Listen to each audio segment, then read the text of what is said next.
suddenly started hearing the voice of God. I wouldn't assume that there was a God.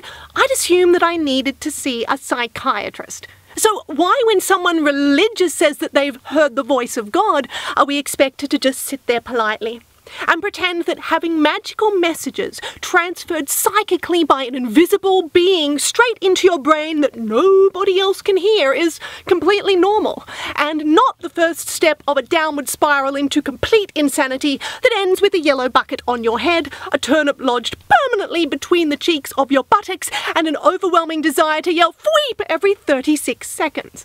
Because seriously, the only way you could pretend that this kind of insanity is sane is if you were religious.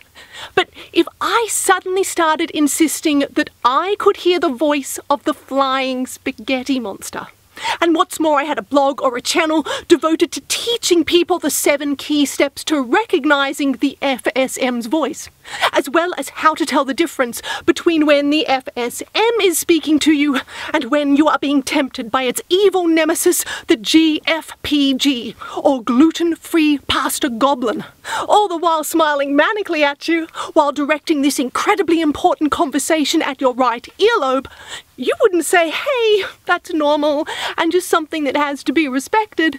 Instead, you would back away slowly and start placing bets with your friends about how long it would take before I was completely homeless.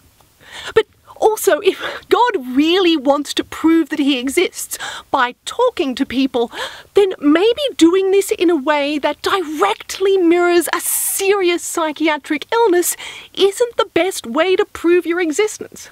So instead, I would suggest that God get with the times and just text or message someone. Like, send someone a message on Facebook like, "Hey, G here, and me. It feels like an eternity in hell since I last saw you. So how about we catch up this Sunday, 9 a.m?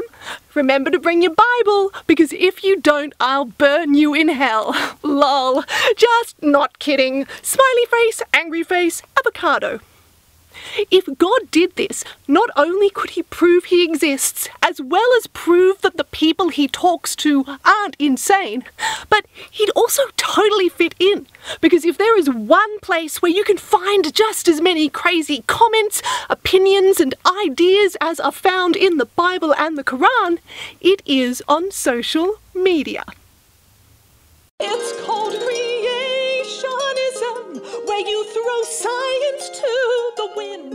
Yes, creationism, where you let the crazy roll right on in.